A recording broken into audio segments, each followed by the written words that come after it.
आइए अब देखते हैं topic 7.5 vector product of two vectors. दो वेक्टर का वेक्टर प्रोडक्ट जिसको क्रॉस प्रोडक्ट भी बोला जाता है उसके बारे में समझेंगे। सबसे पहले हम देख लेते हैं वेक्टर प्रोडक्ट की डेफिनेशन।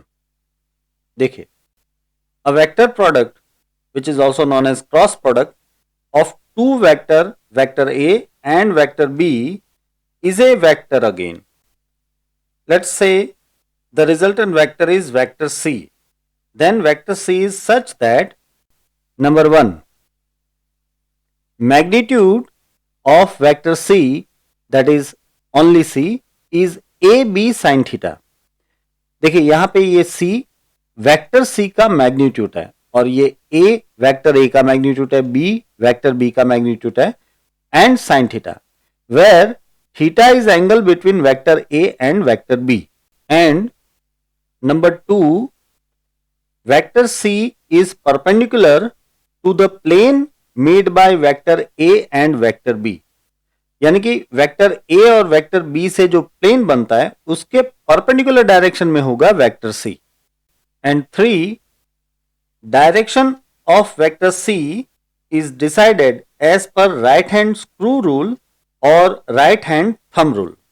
देखिए यहां पे हमने बात की कि वेक्टर C की डायरेक्शन जो है वो A और B से बनने वाले प्लेन के परपेंडिकुलर होती है, लेकिन प्लेन का परपेंडिकुलर दो डायरेक्शन में होता है। तो इन दो डायरेक्शन में से, इन दो परपेंडिकुलर डायरेक्शन में से कौन सी डायरेक्शन में वेक्टर C होता है ये डिसाइड करने के लिए राइट हैंड स्क्रू रूल या फिर right hand thumb rule use किया जाता है।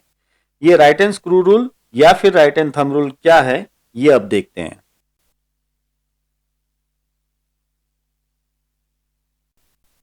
देखिए इस फिगर में राइट हैंड स्क्रू रूल और राइट हैंड थंब रूल दोनों समझाया है।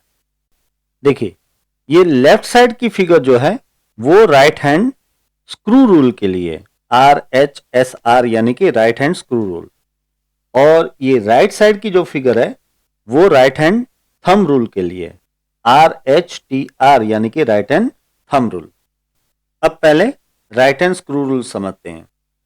मानिए कि ये है वेक्टर A और ये है वेक्टर B, राइट?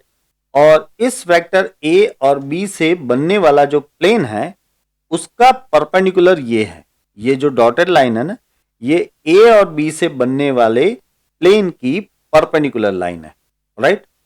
तो अब क्वेश्चन ये होता है कि वेक्टर C जो कि वेक्टर A क्रॉस B है उसकी डायरेक्शन ऊपर की ओर होती है या फिर नीचे की ओर होती है, क्योंकि परपेंडिकुलर तो ऊपर भी हुआ और नीचे भी हुआ।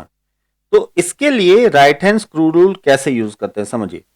देखिए यहां पे vector C equal to vector A cross B में ये वेक्टर A जो है वो पहला वेक्टर है, मैं यहां पे लिखता हूं A जो है फर्स्ट वेक्टर है और वेक्टर B जो है वो सेकंड वेक्टर है, ठीक है? वेक्टर C तो रिजल्टेंट वेक्टर है। अब आपको एक राइट हैंड स्क्रू लेके, देखिए पहले मैं आपको कह दूं कि राइट हैंड स्क्रू यानी कि हम जो डे टू डे लाइफ में यूज करते हैं वो राइट हैंड स्क्रू होता है, राइट? तो ऐसा एक राइट हैंड स्क्रू आपको वेक्टर A और B से बनने वाले प्लेन के ऊपर रखना है, वेक्टर A और B से बनने वाले प्लेन के ऊपर रखना है। तो ऑब्वियसली बात है कि ये राइट हैंड स्क्रू A और B से बनने वाले प्लेन के परपेंडिकुलर रहेगा, ठीक है? अब आपको इस राइट हैंड स्क्रू को पहले वेक्टर से दूसरे वेक्टर तक घुमाना है, यानी कि वेक्टर A से B की साइड घुमाना है। तो वेक्टर A से B की साइड यानी कि इस तरह से घुमाना है, ऐसे घुमाना है। अब जब आप राइट हैंड स्क्रू को ऐसे घुमाओगे तो ये राइट हैंड स्क्रू जिस डायरेक्शन में जाएगा उस डायरेक्शन में ही वेक्टर C होगा, यानी कि जो रिजल्टेंट वेक्टर है वो इस राइट हैंड स्क्रू की डायरेक्शन में होगा, ठीक है? तो यहां पे वेक्टर C यानी कि जो रिजल्टेंट वेक्टर है वो ऐसे ऊपर की ओर होगा और ऑब्वियसली बात है कि वो वेक्टर A और वेक्टर B से बनने वाले प्लेन के परपेंडिकुलर तो होगा ही। अगर मानिए कि आपको vector C equal to vector B cross vector A दिया होता, मैं कह रहा हूं vector B cross vector A, तो ऐसे में आपको स्क्रू तो इसी तरह से अरेंज करना है A और B से बनने वाले प्लेन के परपेंडिकुलर, बट अब आपको स्क्रू बी से ए की ओर घुमाना है, यानी कि ऐसे घुमाना है, इस तरफ ऐसे घुमाना है। अब जब आप इस स्क्रू को ऐसे घुमाओगे तो ऑब्वियस सी बात है कि ये स्क्रू ऐसे नीचे की ओर जाएगा। जब आप इसको ऐसे घुमाओगे तो ये स्क्रू नीचे की ओर जाएगा, तो इसका मतलब ये हुआ कि अब जो रिजल्टेंट वेक्टर वो नीचे की ओर होगा। मैंने क्या किया, vector C equal to vector B cross A लिया, तो ऐसे में जो रिजल्टेंट वेक्टर आ रहा है वो नीचे की ओर होगा। तो ये हो गया राइट हैंड स्क्रू रूल। अब डे टू डे लाइफ में इस राइट हैंड स्क्रू रूल से रिजल्टेंट वेक्टर की डायरेक्शन डिसाइड करना थोड़ा सा मुश्किल हो जाता है। इसके बदले अगर हम right hand thumb rule use करें, यानी कि ये मेथड यूज करें, तो आसानी रहती है। देखिए इसमें क्या करना है आपको, इसमें भी पहले तो आपको वेक्टर ए और वेक्टर बी से बनने वाले प्लेन का एक परपेंडिकुलर सोचना है। एक परपेंडिकुलर डायरेक्शन में आप ऐसी लाइन सोच लीजिए, ठीक है। अब इस परपेंडिकुलर लाइन को इस तरह से पकड़िए ताकि आपके राइट हैंड की फिंगर्स का जो कर्ल है ना, वो फर्स्ट वेक्टर से सेकंड वेक्टर की ओर हो। देखिए यहां पे भी फर्स्ट वेक्टर वेक्टर ए है और सेकंड वेक्टर वेक्टर बी है। तो फिर से कह रहा हूं कि आपको ये परपेंडिकुलर लाइन राइट हैंड से इस तरह से पकड़नी है ताकि आपके राइट हैंड की फिंगर्स की जो कर्ल है ना, वो पहले वेक्टर से दूसरे वेक्टर की डायरेक्शन में हो। पहला वेक्टर है वेक्टर ए और दूसरा वेक्टर है वेक्टर बी, तो आपकी राइट हैंड की फिंगर्स की कर्ल ऐसे आनी चाहिए, वेक्टर ए से वेक्टर बी की डायरेक्शन में। आप देख पा रहे हो कि यहां पे राइट हैंड की फिंगर्स की जो कर्ल है वो वेक्टर ए से बी की डायरेक्शन में है, राइट।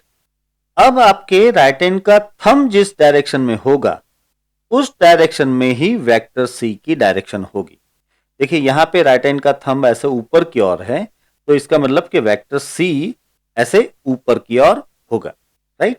तो फाइनली हमें वेक्टर सी की डायरेक्शन किस तरफ मिली है, वेक्टर ए और बी से बनने वाले प्लेन के परपेंडिकुलर और इस थंब की डायरेक्शन में, यानी कि ऊपर की ओर मिल रही है।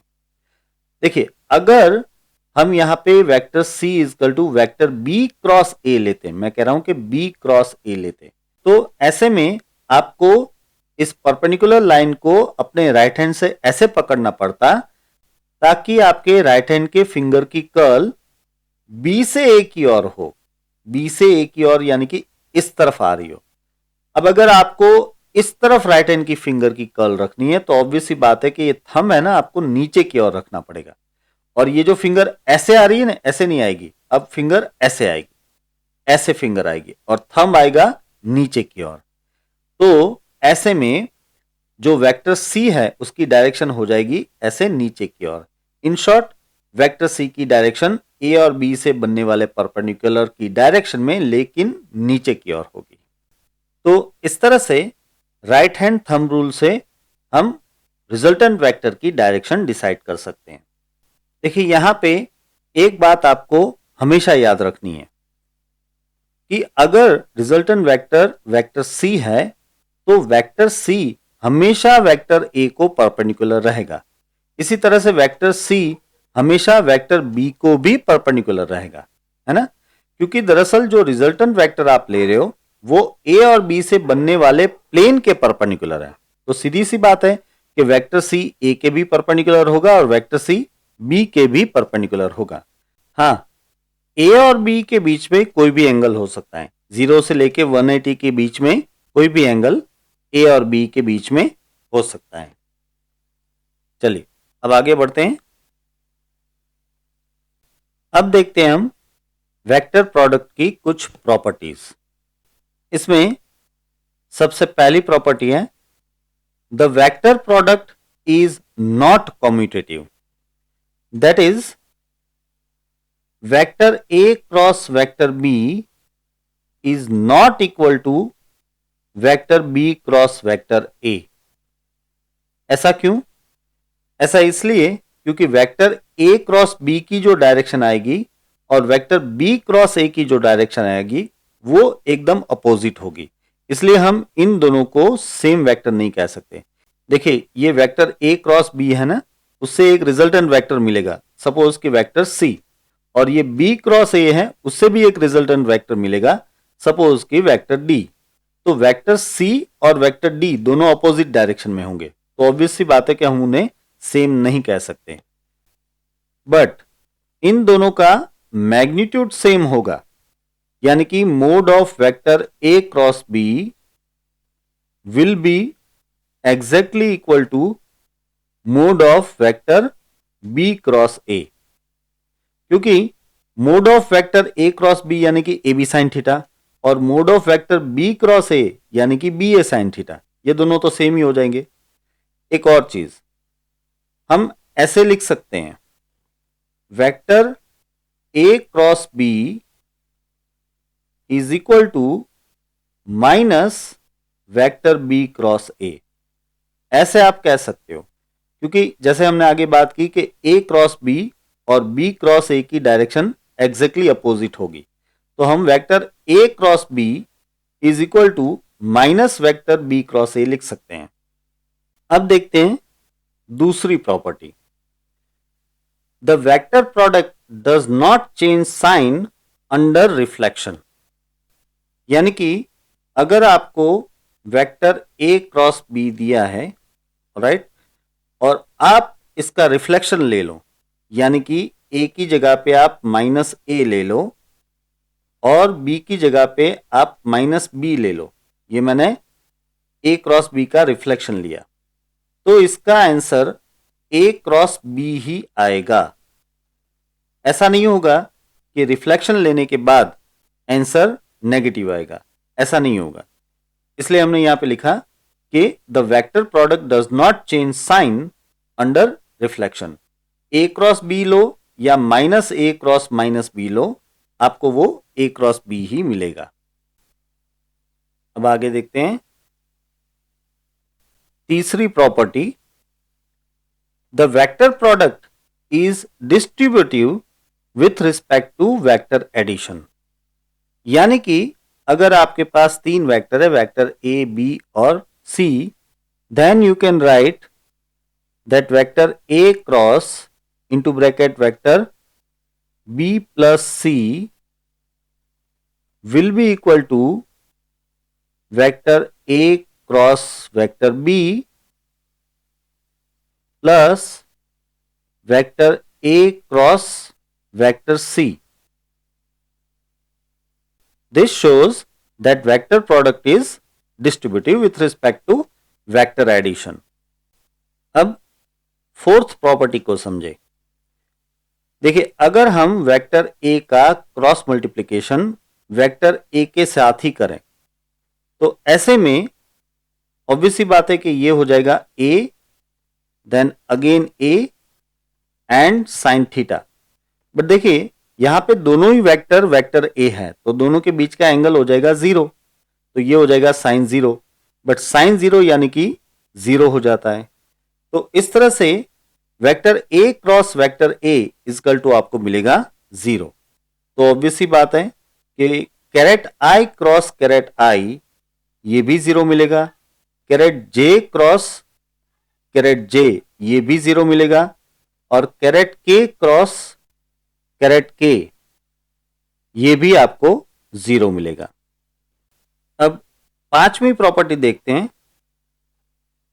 अगर हमारे पास वेक्टर a और वेक्टर b ये दोनों परपेंडिकुलर हो, तो ऐसे में देखिए vector a cross b that will be equal to a b sine 90 and caret n, right. देखिए यहां पे ये जो कैरेट n है, इसकी डायरेक्शन ऑब्वियस ही बात है कि a और b से बनने वाले प्लेन के परपेंडिकुलर डायरेक्शन में होगी, है ना। जिस तरह से हमने राइट हैंड थंब रूल में समझा, उसी तरह से वेक्टर a और b से बनने वाले प्लेन के परपेंडिकुलर डायरेक्शन में यूनिट वेक्टर कैरेट n की डायरेक्शन होगी, राइट। अब इसी तरह अगर हम caret i cross caret j लें, तो देखिए यहां पे कैरेट i का मैग्नीट्यूड यानी कि 1 हो जाएगा, यूनिट वेक्टर है ना, तो मैग्नीट्यूड 1 होगा। कैरेट जे का मैग्नीट्यूड वो भी 1 हो जाएगा, और दोनों ही परपेंडिकुलर है तो साइन 90 तो आएगा ही, और आएगा कैरेट एन। बट समझिए यहां पे कैरेट एन यानी कि जो यूनिट वेक्टर है वो कैसा चाहिए हमें, कैरेट आई और कैरेट जे से बनने वाले प्लेन के परपेंडिकुलर डायरेक्शन में, और वो भी राइट हैंड थंब रूल के मुताबिक। तो आप अपने राइट हैंड को अरेंज करके चेक कीजिएगा। देखिए पहला वेक्टर है कैरेट आई जो कि पॉजिटिव एक्स डायरेक्शन में होता है, दूसरा वेक्टर है कैरेट जे जो कि पॉजिटिव वाई डायरेक्शन में होता है। तो आप अगर अपने राइट हैंड की फिंगर्स की कर्ल एक्स से वाई डायरेक्शन की ओर रखेंगे तो राइट हैंड का थंब जो है वो जेड डायरेक्शन में आएगा, यानी कि ये जो रिजल्टेंट वेक्टर है वो जेड डायरेक्शन में आना चाहिए। तो फिर इस यूनिट वेक्टर की जगह पे जेड डायरेक्शन का यूनिट वेक्टर यानी कि कैरेट के हम ले सकते हैं, राइट।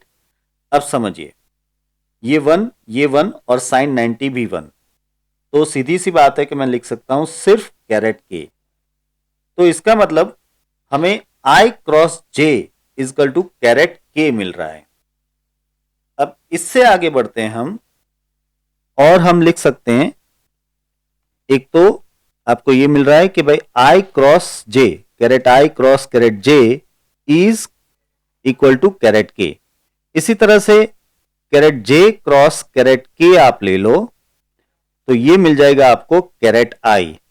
इसी तरह से कैरेट के क्रॉस कैरेट आई ले लो तो ये मिल जाएगा आपको कैरेट जे, ठीक है।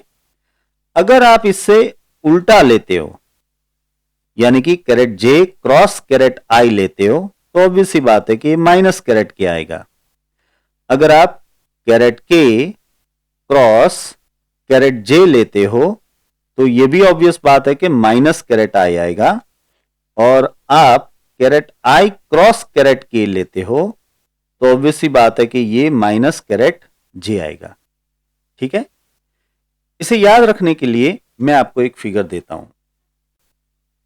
देखिए यहां पे आप देख पा रहे हो कि ये लिखा है कैरेट आई, कैरेट जे और कैरेट के। अगर आप कैरेट आई क्रॉस कैरेट जे लेते हो तो आंसर मिलेगा कैरेट के। अगर आप कैरेट जे क्रॉस कैरेट के लेते हो तो आंसर मिलेगा कैरेट आई। अगर आप कैरेट के क्रॉस कैरेट आई लेते हो तो आपको आंसर मिलेगा कैरेट जे। यानी कि अगर आप इस तरह से एंटी क्लॉकवाइज जाते हो तो आपको सारे आंसर्स पॉजिटिव मिलेंगे।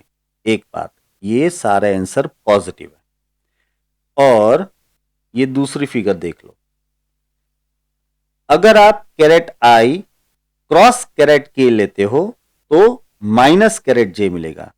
कैरेट के क्रॉस कैरेट जे लोगे तो माइनस कैरेट आई मिलेगा। कैरेट जे क्रॉस कैरेट आई लोगे तो माइनस कैरेट के मिलेगा। यानी कि अगर इस डायरेक्शन में एंटी क्लॉकवाइज डायरेक्शन में जाते हो तो आपको सब कुछ माइनस मिलेगा। ऑलराइट, इसे याद रखना। अब देखते हैं सिक्स्थ और आखिरी प्रॉपर्टी। अगर आपको ये दोनों वेक्टर ए 3 डायमेंशन में दिए हैं, यानी कि vector A equal to A X caret I plus A Y caret J plus A Z caret K, ऐसे दिया है, और वेक्टर बी इजकल टू आपको B X caret I plus B Y caret J plus B Z caret K, ऐसे दिया है। तो ए cross B हम कुछ इस तरह से लिख सकते हैं। देखिए अब ए क्रॉस बी यानी कि आपको इन दोनों ब्रैकेट्स का क्रॉस प्रोडक्ट लेना है। ए X caret I plus A Y caret J plus A Z caret के, जिसका क्रॉस प्रोडक्ट आप लोगे वेक्टर बी के साथ, यानी कि B X caret I plus B Y caret J plus B Z caret के, ठीक है। अब इसमें क्या होगा समझिए। देखिए यहां पे 3 टर्म्स है और यहां भी 3 टर्म्स है। तो जब आप इसको क्रॉस मल्टीप्लिकेशन लोगे तो आपको टोटल 9 टर्म्स मिलेगी, है ना। अब 9 टर्म्स में भी क्या होगा कि जब आप कैरेट आई क्रॉस कैरेट आई लोगे तो वो तो 0 हो जाएगा, कैरेट जे क्रॉस कैरेट जे भी 0 हो जाएगा, कैरेट के क्रॉस कैरेट के भी 0 हो जाएगा, यानी कि बचेंगी सिर्फ 6 टर्म्स। और ये 6 टर्म्स हो जाएंगी इस तरह से, देखिए A X B Y caret K plus A X B Z minus caret J plus